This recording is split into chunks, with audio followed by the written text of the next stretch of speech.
Just going to make sure that everybody's getting into the room, and then we'll start the program. Okay. So good evening and welcome.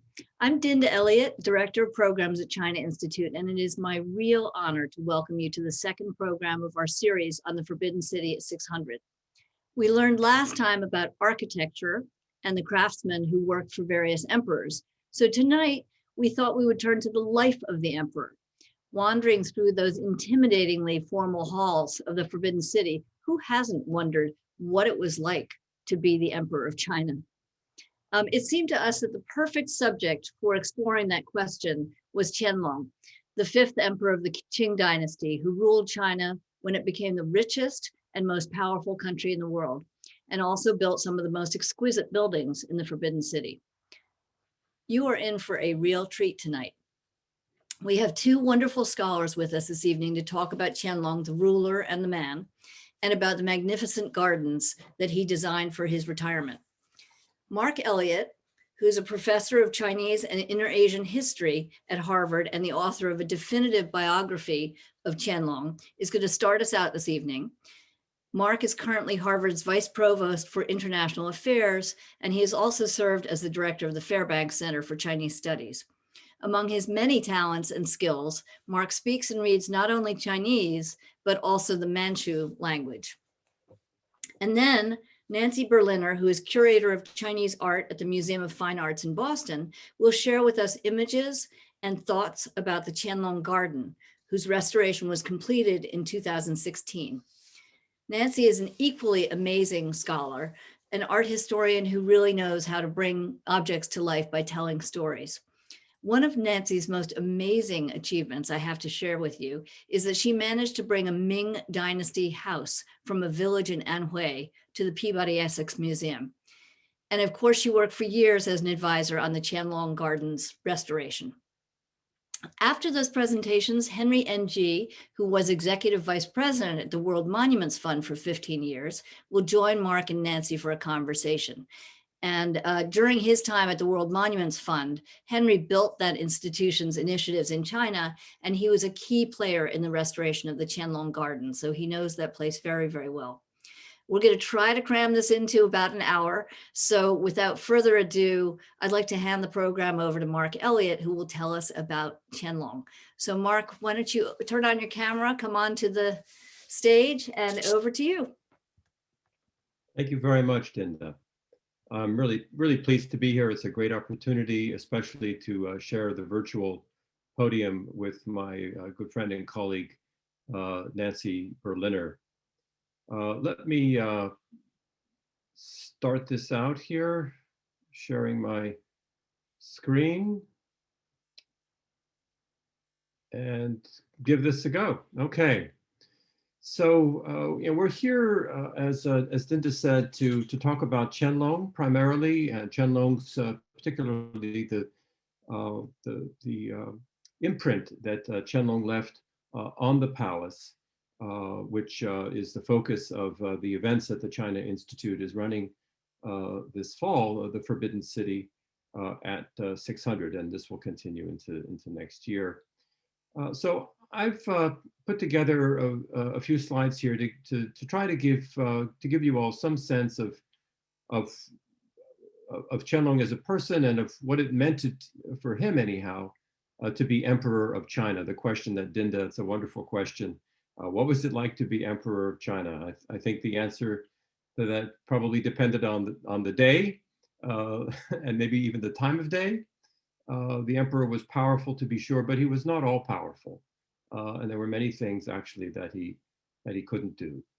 So let's go back to the early days, Qianlong's early days. So Qianlong was born in 1711, and he's shown here in a portrait with his father, who was the Yongzheng emperor, in a very unusual kind of a painting, painted by a famous Italian Jesuit painter who did a lot of work for Qianlong during his long career living in Beijing, and Castiglione, or Lang Shining, as he's known in Chinese, and buried in Beijing. Kangxi was the grandfather of Qianlong, and he was very, very fond of his grandson. Gave him the title the precious prince, Bao Qinwang. And so people already kind of knew when Qianlong was a young, when he was a teenager, that it was quite possible he might someday end up as emperor, which in fact he did. In late 1735, his father Yongzheng died very suddenly in his late 50s. And at the age of about 25 then, Qianlong became the emperor, the sixth emperor of the Qing dynasty. This dynasty established power in China in 1644. Its origins go back to the earlier part of the 17th century. And Qianlong was there are many superlatives that we can apply to Qianlong. I'm sure Nancy will have some to share as well. But one of the most commonly referred superlatives about him is that he ruled longer than any other emperor in all of imperial history. So that goes back to the 3rd century BCE up through the 20th century. He officially ruled 60 years, but in fact, he ruled a little longer than that, or he reigned longer than that, because even after he retired, he abdicated the throne in 1795. But he lived for another 4 years and continued to exercise a lot of power even in those years. So he lived a very, very long time and led a very full life, a life full of many, many interests. And I'll try and use some of the images I have here to explore some of those. I want to start though with a series of portraits made of Qianlong at the time he became emperor. So you have here the detail of a portrait that was made by Castiglione, executed in 1736. And you can see a high degree of symmetry here, the very formal hat and gown that he's wearing. There's another portrait that was done about the same time, also on silk, in which he looks maybe a little less severe, a little less young. I'm just going to toggle back. You can see him here, very kind of straight on and serious looking, maybe just a little more relaxed here, a little bit more shading around the face. This was the portrait that Castiglione did around the same time. And then this portrait, in which he looks almost like he might have looked, I think, when he was 25 years old. This is a painting in oil that Castiglione did, probably as he was getting prepared to do the first picture I showed you, which is the formal, as it were, coronation portrait. We have more paintings of Qianlong also than any other emperor in Chinese history, for sure. This one shows him, as you can see, on horseback, a beautiful horse. He himself in a very beautiful costume, which we have today. This is sometimes displayed. If you go, some of you may have seen this at the different museum exhibitions about the glories of the palace or Qing court dress. Here he really is modeling Manchu martial virtue, and he took to calling himself the old man of the 10 perfect victories, Shiquan Lao Ren. And this was a reference to the military conquests that happened under his rule that ended up leading to the expansion of the empire by about a factor of 2. So what I often say is that Qianlong really laid the geographic blueprint for modern China. Here's a map from 1790, which shows more or less the extent of the Qing Empire as it looked at the very end of Qianlong's reign. Here's a Western map. This is a map printed in England from 1806. And the part that's darker, that's shaded, what I refer to as Inner Asia, or the northern and western Chinese frontiers. These are the territories that were added to the Qing Empire. Some of them before Qianlong, but a lot of them really during Qianlong's reign. So here you can see the extent to which the shape of China today has taken shape. Another portrait of Qianlong, this one from 1793 by a Western artist, William Alexander, who accompanied Lord Macartney on a famous embassy to the Qing court at the again, near the end of Qianlong's reign. There's much one can say about this embassy. People have often had many negative things to say about the emperor. That he did not agree to British demands for open trade. He did not agree to let the British open an embassy in Beijing, a few other things. This criticism has its points, but it's important to remember that at the time, at least in England, the expectations for what Lord Macartney was going to get out of this were not exactly very high. And Lord Macartney himself here, if you take a good look, is a gentle satire, or maybe not so gentle satire of the goodies that he brought with him that were supposed to impress the emperor himself looking distinctly unimpressed there on the left side. Qianlong carefully cultivated his image as a scholar, a Chinese scholar, and indeed he was busy here with calligraphy and poetry and painting and gardens, and Nancy will say more about that. There are many portraits of him dressed like a Chinese scholar. Interestingly enough, nobody's ever found any Chinese style clothing in the Palace Museum wardrobes. Qianlong dressed like a Manchu, which with much more tightly fitting kind of clothes. But he liked to have himself portrayed this way. And that says something very important about his attention to image making, which is one of the things that allows us lots of glimpses of Qianlong, but what we're really looking at sometimes is a matter of debate. Qianlong was a very avid collector, and the Palace Museum collection we have today owes greatly to Qianlong's very assiduous efforts to expand the different kinds of collections in the palace, all of which he had very carefully cataloged. He even had cataloged exactly where in the palace everything was supposed to be displayed, which I think later curators and art historians are very grateful for.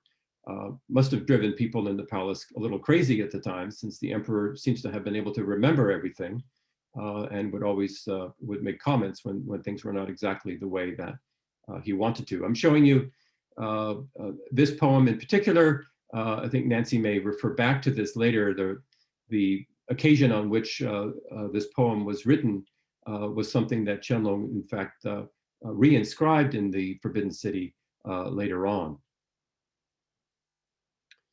Now, as much as he enjoyed life in the palace and the life of a scholar, he was very active in life. He spent a good part of every year outside of the palace, and a lot of it actually hunting. So here we have a painting, again by Castiglione, the emperor facing down a tiger in his mountain retreat. Of course, he has backup just in case, and there are many such portraits of him hunting bears or foxes or rabbits or birds or all kinds of things. He was definitely quite the sportsman, or at least he wanted us to think that he was. He was also a very religious man and had very serious interest in Tibetan Buddhism in particular. He had his own guru, who was a boyhood friend of his, and had himself painted in a number of tankas as the emanation of the Bodhisattva Manjushri. Here's a close-up of the emperor. You can see him holding the wheel of time and his hand in a classic mudra, Tibetan inscription there below. He also built within the Forbidden City a Tibetan-style temple, Yuhuage, one of the frequently visited places and one of the most interesting sites, I think, within the Forbidden City. The emperor was nothing if not a passionate person about language, including the Manchu language. I showed you an example of that here from a text that is in the collection of the Harvard Yenjing Library. This is a Manchu translation of the Leng Yenjing, famous Buddhist sutra, popular sutra. He had translated, and you can see here that he wasn't happy with the original draft of the translation, and he went back and corrected this. Amazingly, he actually took a second look at the revised translation and made additional corrections on the second draft. So he was somebody who cared a lot about words. He compiled lots of dictionaries and made a very concerted effort to ensure that Manchu in particular was elevated to a prestigious place in the rank of languages used in the empire. And finally, on a personal note, I'll just say a little bit about Qianlong's wives. He had a number of consorts, but only 2 empresses, and not as many concubines as you might think. His first wife, whom he married when he was about 16 years old, she was 15, was someone to whom he was, it seems, authentically very close. And here they are portrayed together, again, at the time of his accession to the throne. She's right next to him. She died tragically, quite young, in 1748, and this seems really to have kind of soured him on life in a way. He becomes notably more bitter, maybe we could say, after this time. And all of his life, he wrote poems lamenting her absence. And I'll leave you with the last poem he wrote. This is a poem he wrote in 1798, the last visit he made to her grave before he died. I won't read it. You can read it for yourself. But I think we can, again, Qianlong's reputation as a poet is not great. But this poem, I think, is rather sweet and sad and melancholy, and one I think we can see some real humanity here. So with that, I will bring my presentation to a close. I will stop sharing, and we'll pass the baton here to Nancy Berliner of the MFA, or maybe to you, Dinda.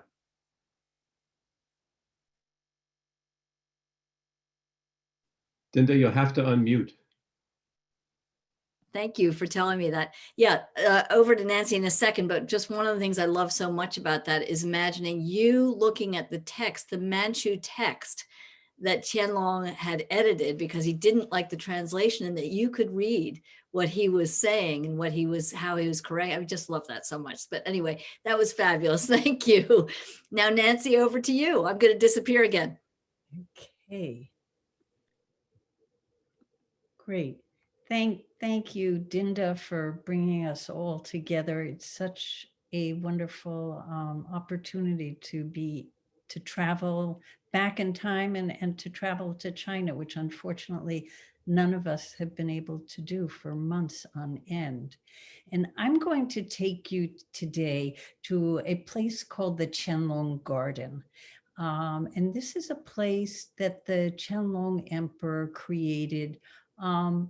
And he created it as a place where he said to cultivate his mind and refine his emotions.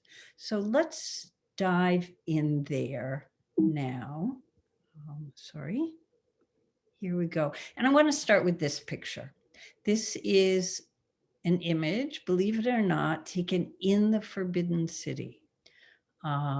And it was places like this where the Qianlong Emperor imagined himself going to be as far away from politics as he could be, just to really feel himself as a person, not feel himself as an emperor, just to be in these dark rockeries, surrounded just by stone and no glitter and no man-made edifices.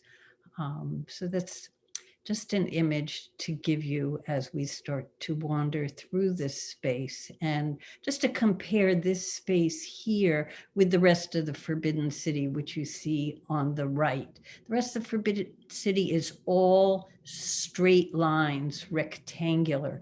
And this space in the rockery is just the opposite of that. There's no straight lines. There's nothing to remind the emperor of the world of politics and his place in the political world. He created a palace in the 1770s that he planned to use for his retirement. And he called it the Palace of Tranquility and Longevity. It's in the northeast corner.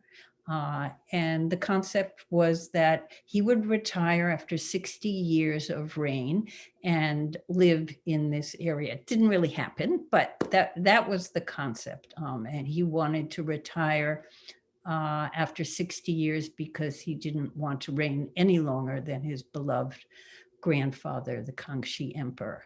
Now, in the Palace of Tranquility and Longevity, he created a garden. And the garden, as you can see, is that northwest corner of the Palace of Tranquility and Longevity. So here it is. It's thin and narrow. It's just 525 feet long by 121 feet wide. It's divided up into 4 courtyards. There are 26 structures and at least about 6 major rockery areas. And we're going to travel through it, starting first at the south. But before we get there, I just want to read to you again why he said he wanted to create this space.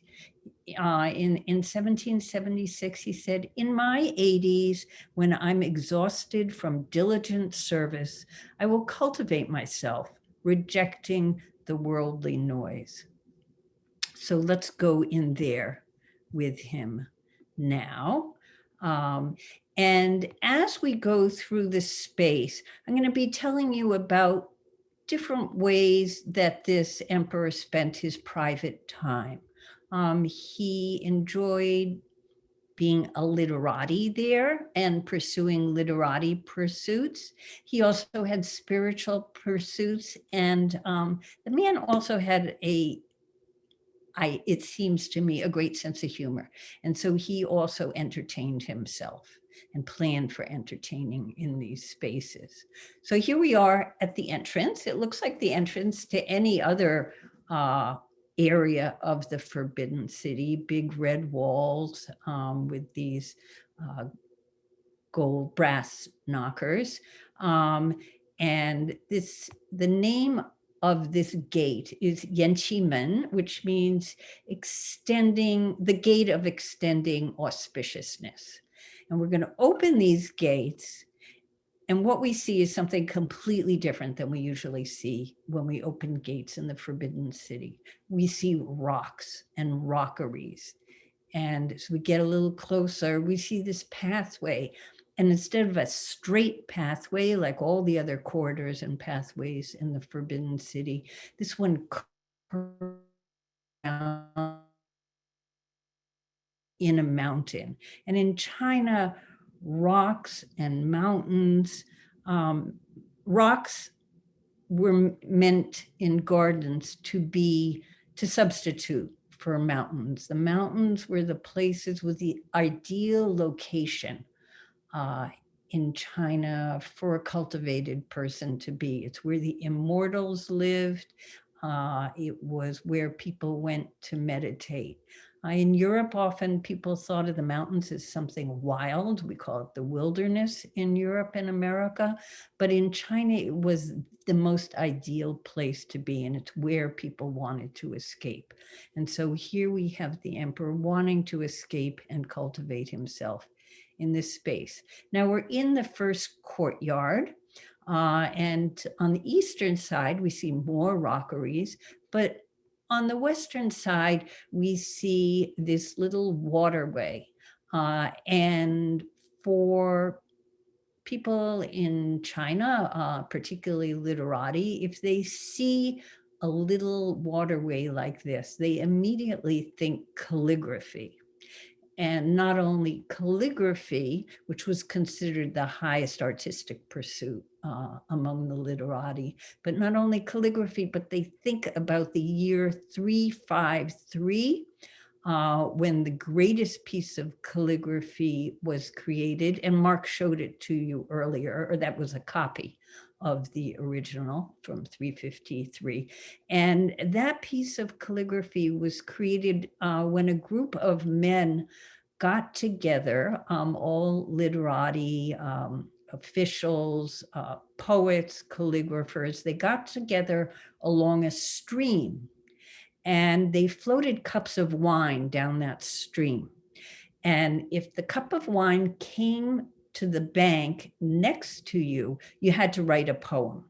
So during the course of this day in the year 353, they wrote over 40 poems. And at the end, this man named Wang Xizhi wrote a preface and to that group of poems.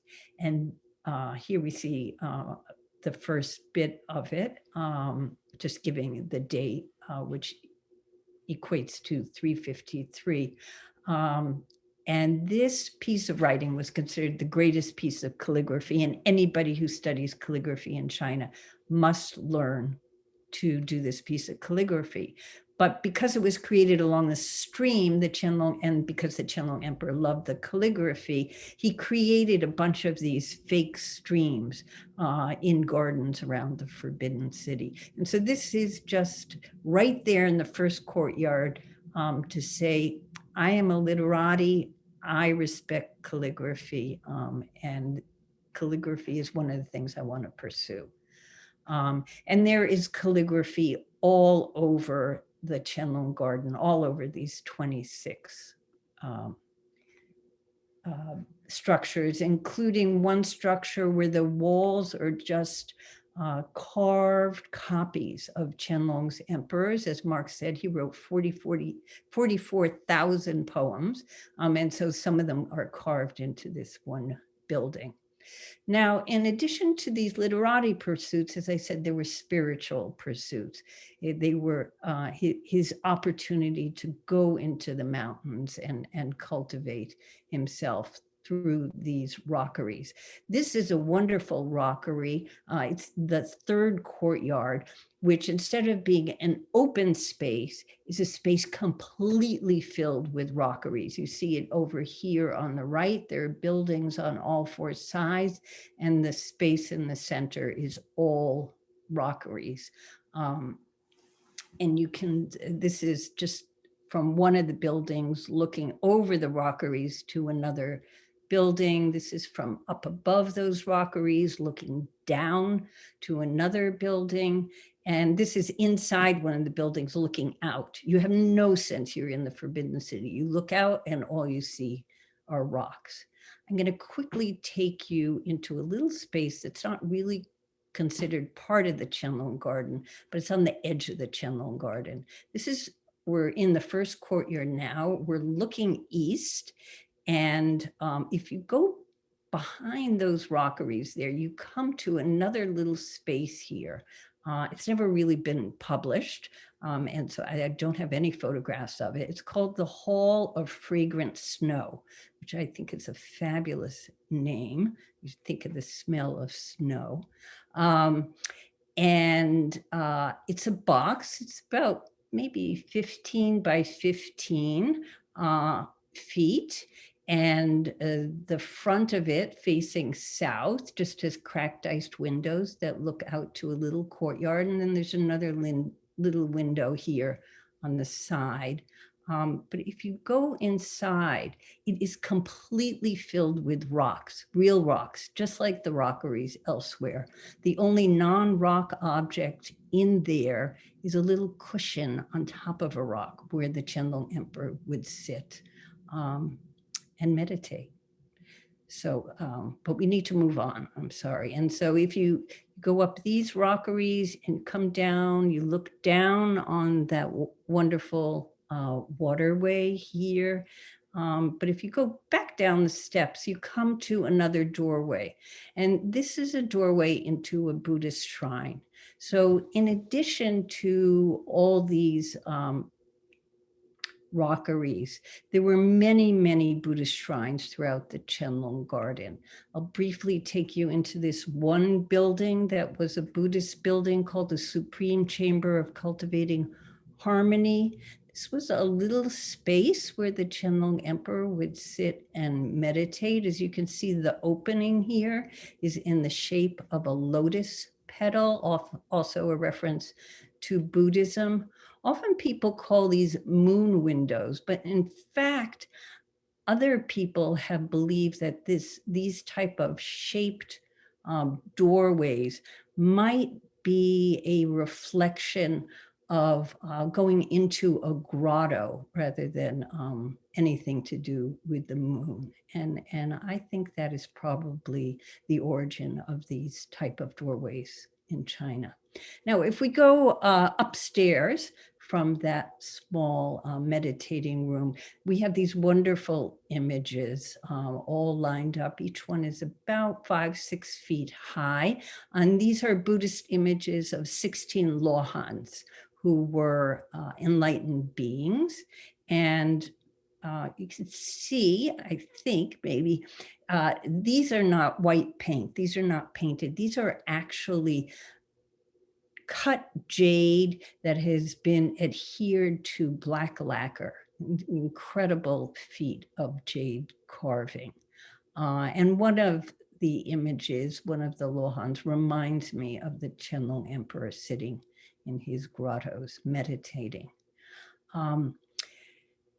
As we've talked about a little bit, and we'll talk about more, the Qianlong Garden has been going through conservation. And these screens were originally set up in this type of shape in a little niche on the second floor of this chamber.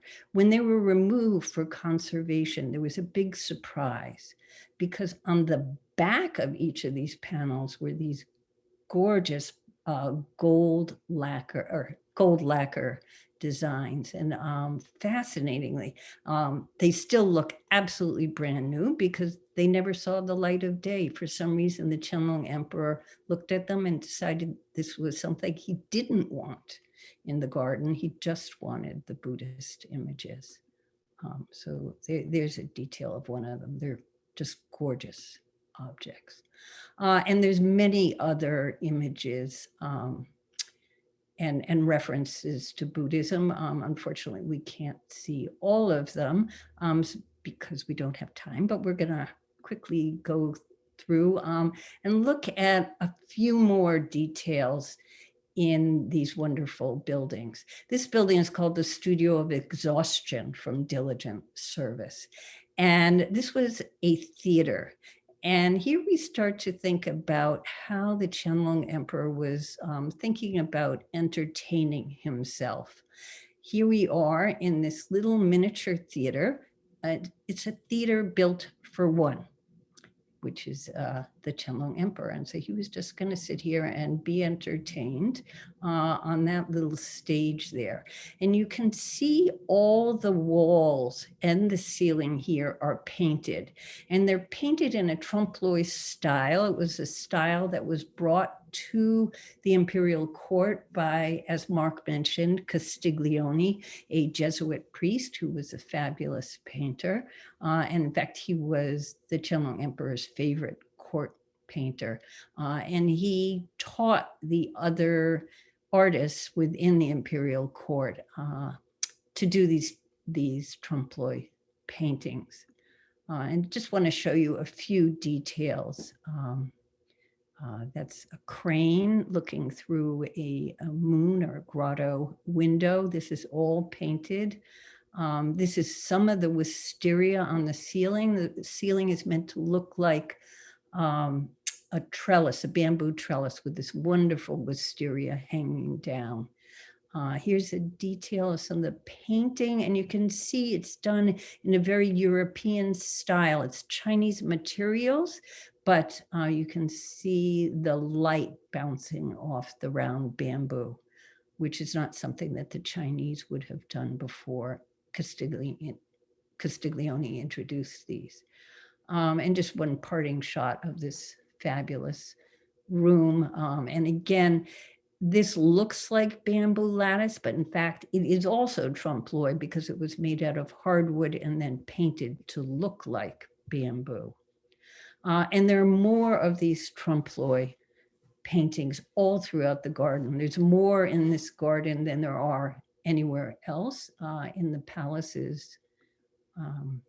Here's one called the Bower of Jade Purity. You see a bunch of women and children in this wonderful palace space. Qianlong just loves things like this. So if you look at the wallpaper in the painting, it's exactly the same as the wallpaper on the walls and also the wallpaper on the ceiling. So you really get this wonderful trompe-l'oeil sense that you can walk right into the painting. There are also many paintings and calligraphies within the painting, and these are all done by different imperial artists and are all signed. This is just a detail of this small one up here, exquisitely painted. And here is another thing that comes up in the Qianlong garden, which is more influences of European painting. And it's the concept of reflection. And we see this woman here on the side looking rather serious, I would say, and looking at her reflection in the black lacquer screen before her. And I kind of think of this as the Qianlong Emperor also himself in the garden, involved with self-reflection. And I was going to end there, but I just wanted to show you a couple of other slides. This is a painting Palace Museum, also done by an court artist. It's called 10,000 Countries Pay Tribute. And if you look down here, this is the palace, and down in the bottom right-hand corner are all these different foreigners who are paying tribute to the emperor. They've all come to the palace. They're all bringing presents. We've got all different kinds of people here. This little flag says England, and you can see these guys look pretty English. This fellow here, I'm not sure where he comes from, but he's bringing a rock, which is the Qianlong Emperor, I'm sure, would appreciate. And here we have the Qianlong Garden, amazingly, and there is the Qianlong Emperor sitting right in the garden and is holding one of his children. You can see into the building here. And I bring this up because it's one of the few instances where we actually see the Qianlong Emperor or even hear of the Qianlong Emperor in the garden itself. If we go through household records and various records of the Qianlong Emperor's activities, very rarely do we see that he was in the Qianlong garden. So I know I've just given you this whole description of all the things that he imagined he would be doing there and cultivating himself and meditating and even being entertained. But in fact, I feel like his real deep pleasure was not being in the garden, but the process of designing and creating the garden. So I'll leave you to think about that and to think about your own gardens. And I thank you for all listening today. Beautiful, beautiful, beautiful, Nancy. Thank you so much. And wow, as promised, she is a great storyteller. I told you she would be. And in particular, I want to thank you for that literati drinking game, which I think we should all try for ourselves once we get past COVID. You know, we float the cup, and if the cup comes to you, you have to write a poem. I love that so much. So let's bring Mark and Henry onto the stage for a conversation that will be led by Henry. And I'm going to disappear again. Over to you, Henry. Thank you, Dinda, and hi, Nancy, and hi, Mark. Nice to see you again. I got to know Nancy and Mark largely through the conservation project for the Qianlong Garden through the World Monuments Fund. Although, in the interest of full disclosure, all those wonderful pictures of the garden that Nancy gave us are all post-conservation. And the first time that I think that Nancy and I actually went there, the place was just chock full of piled up furniture, dust on dust that looked like sort of an archaeological site. So it's a big achievement actually that what was done. That project actually, which started just with one single building, became the single largest and most comprehensive conservation project in the history of the World Monuments Fund, which is celebrating its 55th anniversary this year. And I think it's not only the significance of the site, which is unparalleled, as Nancy was describing, and the provenance in terms of the Qianlong Emperor's input, but also the extraordinary story of its survival. Basically, when it came down to be conserved, it had largely, despite being created over 240, almost 250 years ago, before that, came down largely intact, only almost just worn, but the original materials and spaces and design largely were untouched. And this is highly, highly unusual, not only in the Forbidden City, where things constantly change with new emperors, but in a country like China, which had experienced so much poverty and war in the 19th century, and of course, with the Cultural Revolution. And that survival created, a extraordinary site for conservation because it was a time capsule of materials, aesthetics, of technique, long lost in many cases. And that result really was because of two very fortunate, one fortunate, one maybe one unfortunate circumstance. One was an Imperial Edict where the Qianlong Emperor made a decree that after he died, this place should not be changed, which is very unusual because most places do change. And the second factor was poverty. After the Qianlong Emperor's reign, there was the 19th century with a lot of political upheaval and China's decline, and then the 20th century. And basically the place was mothballed.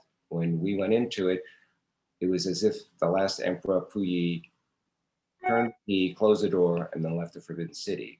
But it left for us an extraordinary collection of material culture and objects that really hadn't been seen by either Western conservators or even Chinese colleagues. So a project like that to be undertaken correctly requires an extraordinary sort of interdisciplinary approach, which is why it's my introduction of how we got Nancy so involved and seduced by the garden. But a conservation project like that is more than just repairing something and making it better physically. You certainly need conservators and scientists, but you also need historians. And Nancy was brought in, and Mark was writing a book actually about the Qianlong Emperor at the same time. But it's a symbiotic relationship with scholarship. We both need them because otherwise we're working in the dark unless we really know the context of what we're working with. And also, if we're a worthwhile conservation project, we want to be able to contribute to the scholarship in the field. And I think Nancy has particularly helped us extraordinarily with that major exhibition that was at the Met and the Peabody Essex, as well as Milwaukee. So with that brief introduction, I love being, going through the site with historians because I learned so much. So I do have some questions, for Mark and Nancy, and I hope they'll indulge me, even though we're sort of doing this tour virtually.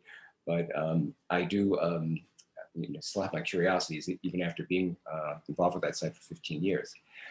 One of the themes that we discussed earlier, and Mark and Nancy mentioned it, was China was extraordinarily engaged with the world at this time, both economically, politically. Balance of trade was huge, and not just politically and in terms of the social sciences, but even aesthetically. And there's one moment I just want to share with you, and that Nancy knows very well, as a lead into a question, which was, one day we were in this wonderful pavilion, three friends, and we came across this extraordinarily carved, beautiful throne and screen where the wood almost looked like real tree trunks and jade flowers, embracing the sides of this throne and the screen. But the only thing that looked unusual was that the panels around the throne and the screen were this really dull gray slate. And we couldn't understand why they would choose such a really mundane material. And Nancy, you know, with only the kind of boldness that an experienced curator could have, I remember, I think she put her water bottle on a tissue and then she wiped that gray slate. And when she moved it away, we were all of us, including the Palace Museum, were startled because it turned out to be that it was clear glass. It was basically a glass throne, which totally threw us for a bit. And then we learned, you know, of course, later on that plate glass was a relatively recent invention done in England, and China did not have that capacity, but the emperor knew about it, obviously through trade, and he had to have it for his garden. And so he brought in plate glass and made basically a beautiful, what we've come to call the glass throne. But I think there are other examples like that where the China's engagement with the world, you know, brought in international influences. Nancy mentioned painting, but I think, Nancy, there are other ones, are there not, that you remember from the garden? There were wonderful, so many things that we discovered as we were poking around, but one of them, the use of glass was incredible. The use of mirrors, and the mirrors were also imported from Europe. Again, the Chinese had small mirrors that they made, but the Qianlong emperor must have gotten so excited about these mirrors. And there's one place in one of his bedrooms within within one of the buildings, where there are two mirrors, and they're meant to look like standing screens that are mirrors. But and this is where you really see the Qianlong Emperor's humor, is that one of them was actually a secret door, and you could open that mirror and go through. So it was literally through the looking glass. So there were the mirrors, and then there were also, we went into a room one day and suddenly we saw what at first glance looked like Japanese cabinets. But in fact, they were Chinese-made cabinets, probably using Japanese lacquer work that had been taken apart and put back together again to be a Chinese-style cabinet. So the Qianlong Emperor was not just interested in Europe and America, but he was also fascinated by Japan. He looked everywhere, and in this garden space, he really wanted to be delighted by everything that delighted him. Well, it's nice to know that he wasn't afraid of these ideas, you know, that he brought them in, you know, as he wished. You know. Interrupting for one sec. I just wanted to say, I forgot to mention, this is Dinda, just that we will have some time for questions at the end. So if anybody does have questions, please, you'll see the Q&A box at the, you know, button on the bottom. So type your questions in and we'll take some of your questions at the end. So sorry for interrupting. Back to you, Henry. Not at all. I have to ask Mark a question because it deals with contemporary life in America, which is, you know, as we're so obsessed with the topic of peaceful transition. And I know how the Qianlong Emperor seemed so well prepared and groomed for his role in all these capacities as at least the image, military ruler, as well as a statesman and artist and scholar. Was the Qianlong Emperor, in terms of his ascension to the throne, was it a given since the time he was born? That is it a question of being the eldest in a generation, or he had to actually be chosen either by his grandfather or his father? I mean, how was he, when did he know he was going to become emperor? When did he know he was going to be emperor? Probably would have to ask him that question. Mm-hmm. You know, he was a favorite of the Kangxi emperor. And some people have hypothesized that one of the reasons that Qianlong's father was chosen to be emperor was so that Qianlong himself could succeed his father. I'm not sure if that, we don't really have any evidence to support that theory, but one thing that's important to point out here is that unlike the Chinese tradition, in Manchu politics, the eldest son did not automatically inherit. The Manchus belonged to the Inner-Asian world before they became the rulers of China. And there, as in Mongolia, as in a lot of Central Asia, and we see this also in the way that the sultans of the Ottoman Empire were chosen. It was the most capable son or nephew of the deceased ruler who would take over. And there was a kind of council that used to would meet and make the decision. In the case of Kangxi, it led to some pretty severe factionalism at court, so that when the emperor died, there was some uncertainty, actually, as to what the outcome would be. And it was through very swift maneuvering, in part, that the Yongjung emperor managed to assert his claim. He is listed, he's the fourth son, Yongjung was the fourth son, and he is listed in the emperor's will as the one who should succeed, but he wanted to make sure that there wouldn't be that kind of a problem again. So he instituted a practice whereby the emperor alone would decide which of his sons, and it had to be his son, which of his sons would inherit. He would write the name on a piece of paper, actually 2 pieces of paper. One of them would be kept at the summer palace out in the Yihe or Yuanyuan, and the other would be put in a box over the throne in the main throne room in the Bahedian or Taihedian. And it would stay there. Everybody would know that an heir had been named. People probably knew, they probably could guess. I mean, Qianlong was quite talented. He was very serious. Some of his brothers seem to have had issues, we might say. One of them liked to stage his own funeral for fun. So with the brothers like that, it might have been obvious to many people that the only really serious one to take on the business of ruling was Hongli. That was his given name before he became the emperor. So, well, that's, I never knew that before. So so I have the correct understanding. So when Han Chinese emperors like the Song and the Ming, they would have been, the eldest would have been automatically the successor emperor. I see. Yeah. So it's really the non-Han that had this more meritocracy. So, right, and in the Ming, and certainly in the case of the Ming dynasty, you have a number of emperors whom you could argue probably shouldn't have been allowed to be emperor, but they were the eldest son, and those were the rules. And the Wanli emperor actually got into a very serious dispute with his high officials because he wanted to name a different son, and they said this cannot happen. Right, and they won. They prevailed. They have some contemporary Chinese colleagues have often commented to me how they're astonished that America puts into place such elderly leaders. You know, we elect people in their 70s. In contemporary China, they just don't elect people that old. But I was wondering, in terms of the Qianlong emperor, when he reigned that long, was he revered in that culture? As would people think maybe he's too old? Did they, when he abdicated, it was a huge event, or how was it received? His, actually stepping down and turning over power to another person? Was there a huge enthronement? Yeah, that's a good question. I mean, Qianlong ruled for such a long time, right? Nancy and I have talked about this. He was a complete icon. I mean, think about this, okay? John Kennedy was elected president in 1960. Imagine he is still president today. Yes. That's how long Qianlong ruled.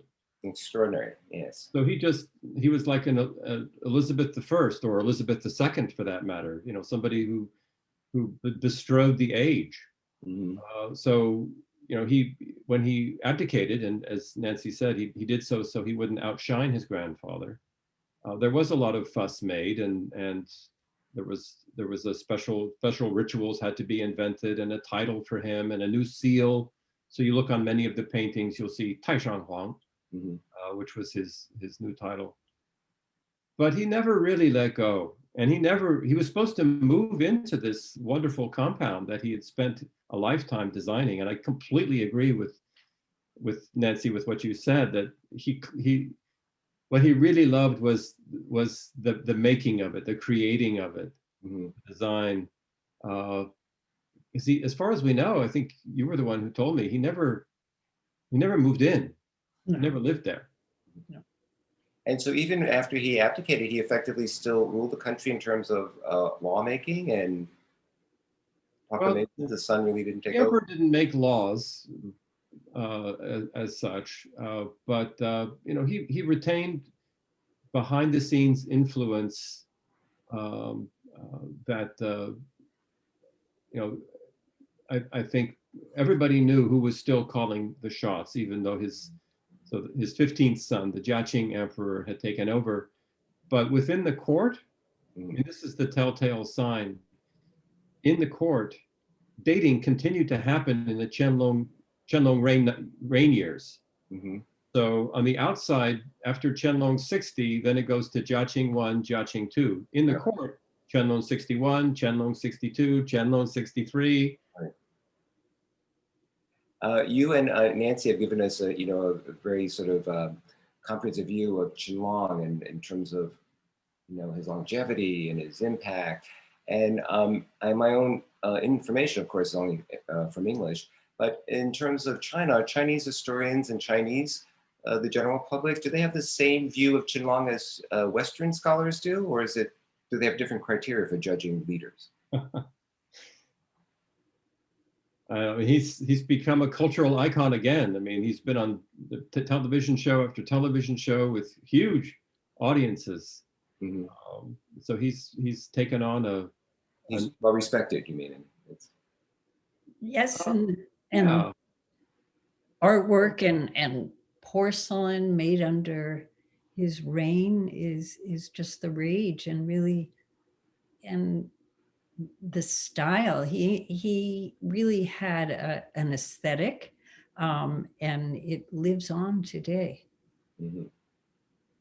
Do you think, in terms of your colleagues, Nancy, in terms of curators and people you work at the Palace Museum, I think all of us that worked on that project, I think even particularly the Western experts we brought in from institutions like the Met and the Getty, it wasn't a one-sided project. I think they brought certain levels of international standards for conservation, which the Chinese were very interested in knowing about. And for the Western Museum people, they were handling objects and techniques and materials they had never seen before. So it was a huge learning experience. And do you think that colleagues at the Palace Museum also learned through the process things that they didn't know before the garden was restored? I think, at one point you said you likened walking through the Qianlong Garden to an archaeological site. And I think that everyone on the team, including the Chinese, were just constantly discovering new things. You push away a little bit of dust and you might see something written there, or there was a wonderful technique that was discovered on some of the gauze in some screens in one of the building. And it was a technique of building up lacquer with gold on top of the design. And it was the first time anybody in the palace had seen that technique used. And to this day, they're still trying to figure out exactly how it was created, because that seems to be the only instance of it. So the Qianlong Emperor is still teaching us new things. Well, I do remember how much he pushed the envelope. He just kept on doing things, even if they were one-off, and of course it creates incredible conservation challenges, but also told me a lot about his outlook. I think it's very, and even understanding Chinese emperors, so much of it to me is about understanding what they did as opposed to their inner psyche, which is something that I think, Western, historians, the public like to know about their leaders. And I think it was in Mark's book that one thing that gave me a little glimmer about him, about he must have been apart from all of the ritual of being emperor, he had to be somewhat of an incredible romantic.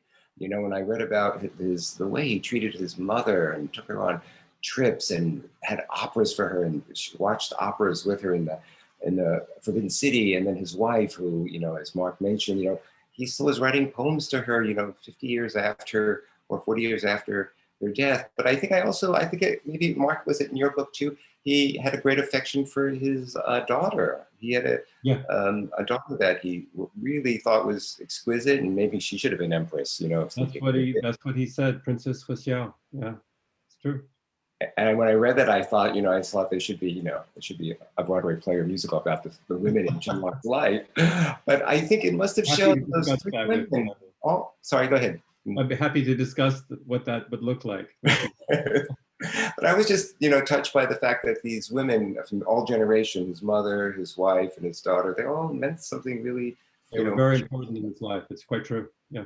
Yeah, and it's quite wonderful to see that emotional part of him, because I've only seen the material culture of him, so I think it was pretty wonderful. I'm sorry, I didn't want to interrupt you. You were going to ask her. No, I was going to say, I wonder if we might turn to a couple questions from the audience, and Great. then but if you have if you please continue, if you've got another couple of questions that you're dying to bring up, and then we can turn to questions from the audience in a second. Well, I have one question, also sort of contemporary nature, maybe for both of you, which is, we know that, when you read about the Qianlong era, when there's so many sort of similarities in terms of what China's role has been in our own times, with the huge balance of payments, surplus, all foreigners trying to crack into their markets.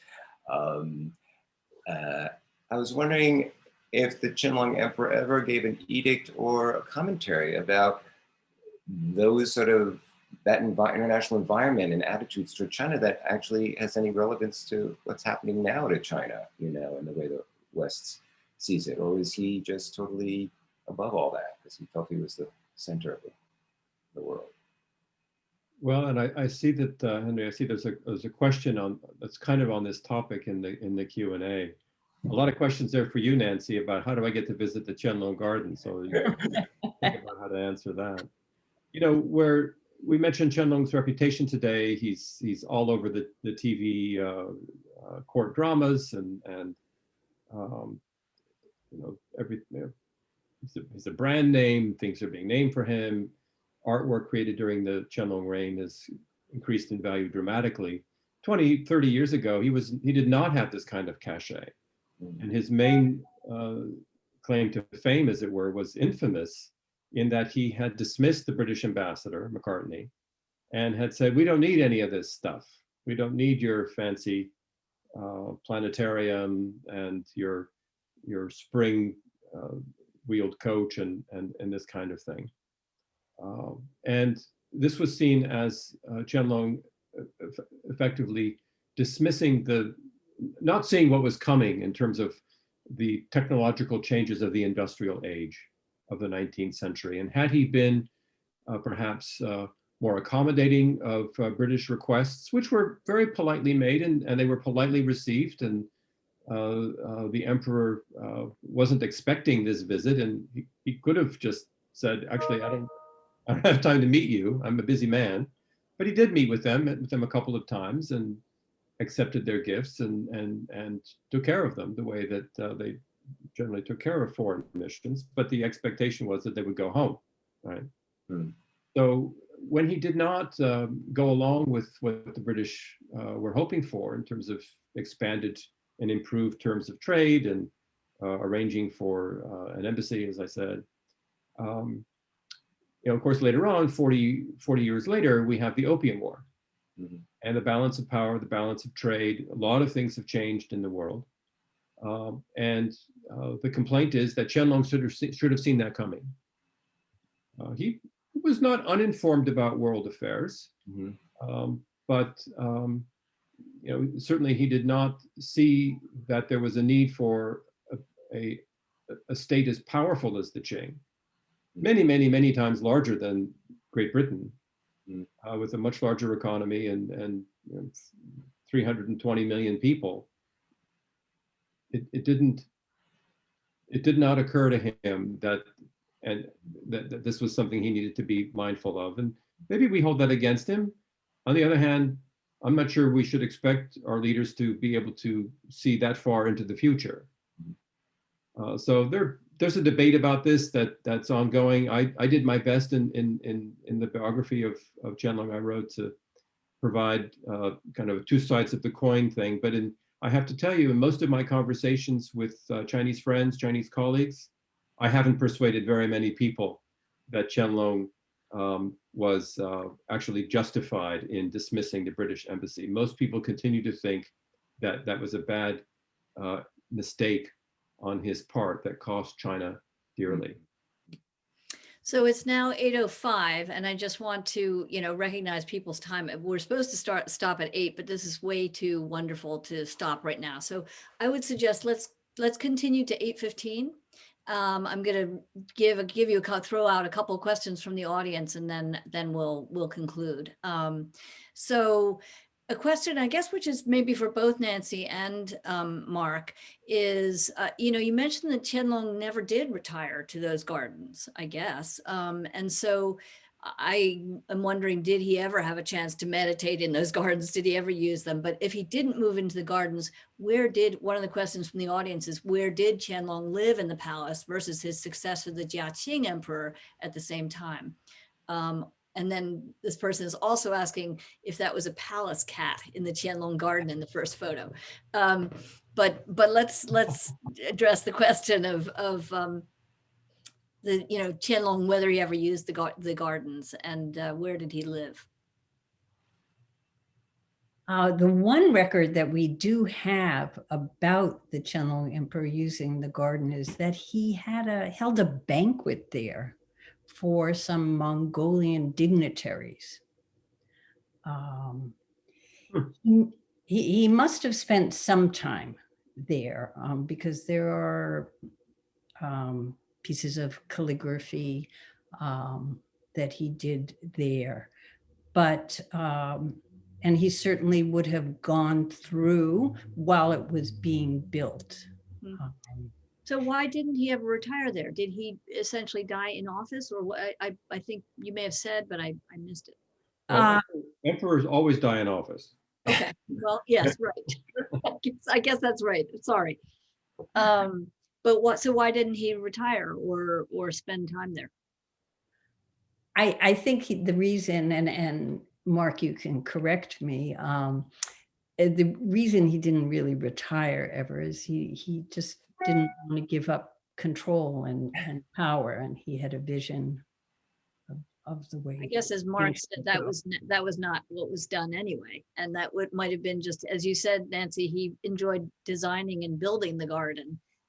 It was a dream, a fantasy that he would probably never be able to use.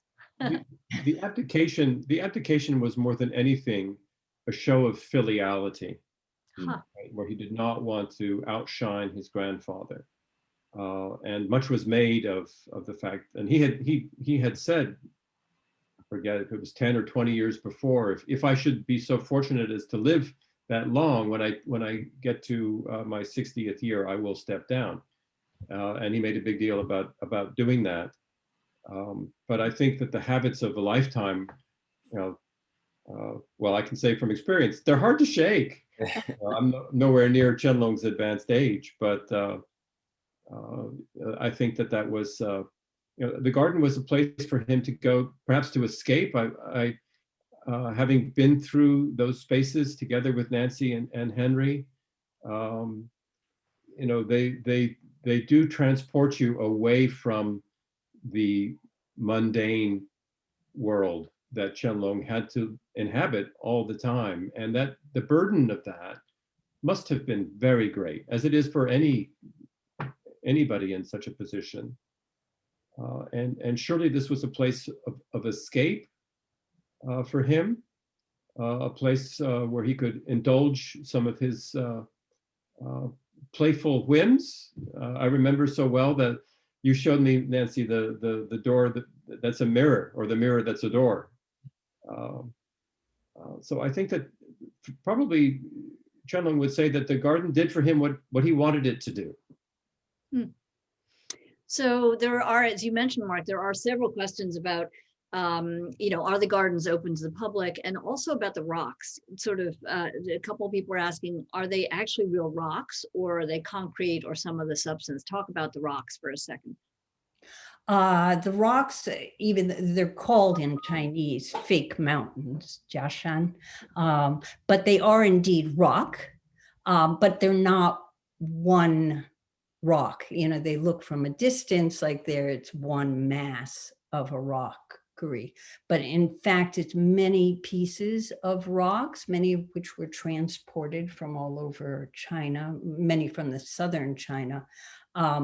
And then fitted together to create this illusion of one mass of a mountain. We know that they would have holes drilled in them and then metal rods to hold the big pieces together. You remember, Nancy, there's one family that was specialized in the maintenance of these type of rocks. And it's a real specialty. And I think they called them in, not, I think, to look at our rockeries because Yes. some of them were faulting, but they use them in the official complex across the street.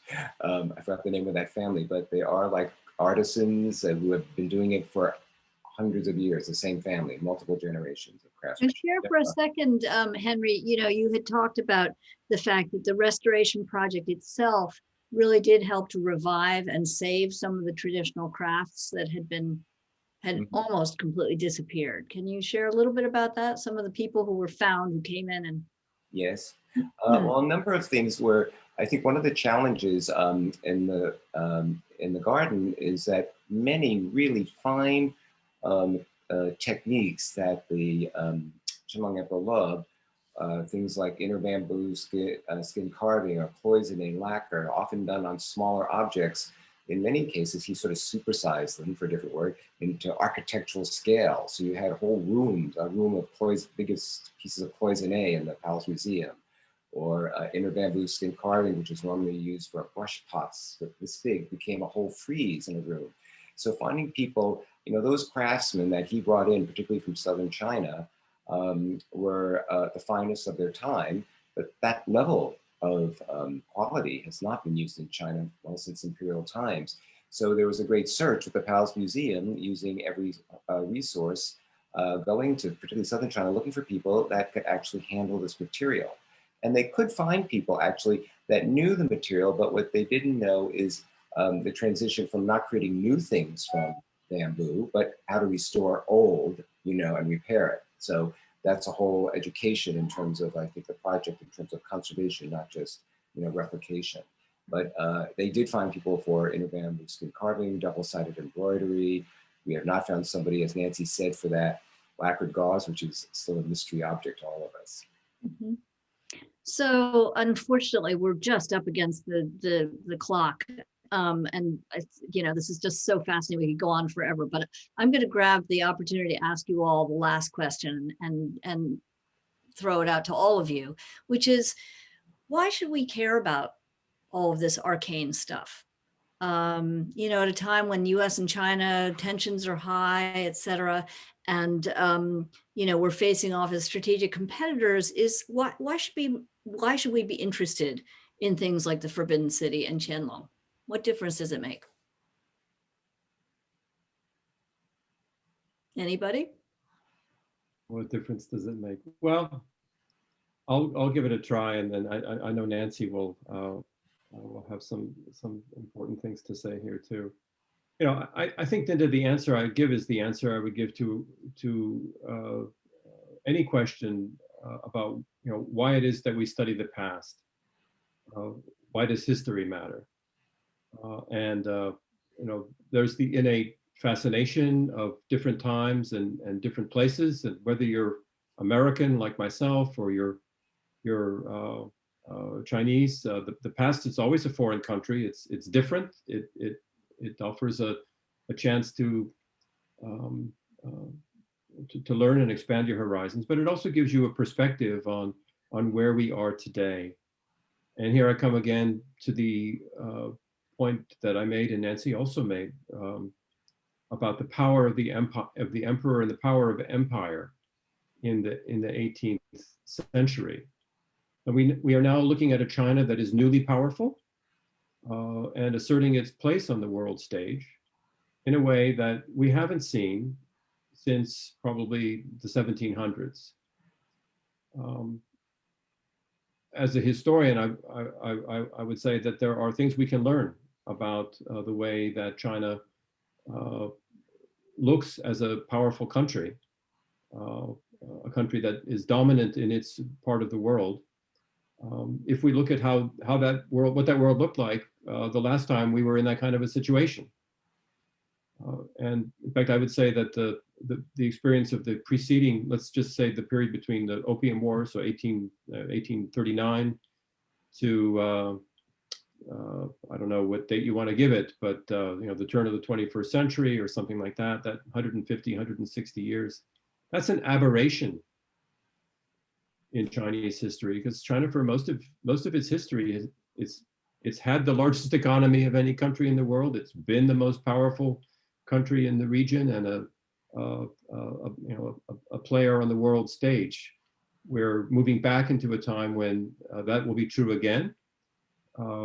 We need to figure out how to live together. We've done it before. We will do it again. Nancy's right. Well, can I just add one comment on that, which is I think that, you know, the Chinese culture and the history, material culture, or the things we're looking at, even the Forbidden City, this forms the cultural and historic and world framework for 1 out of, 5 people in the world. So even if we have problems with China and there are things to disagree with, you cannot really understand how they look at the world without understanding, their history, and which is very different, and the perspective on the world is very different without, really studying, as I said, the things that we just mentioned today, how it sees itself in the world and its place throughout not only the globe today, but throughout history. So I think it's important. That's a great point, Henry. But I think also in terms of the art historical part of this, we get to see a common humanity here, right? And Nancy, I mean, we really, particularly in such an intimate space like the Qianlong Garden. And such a wonderful focus on art and culture and incorporation of art and culture into politics as well as daily life.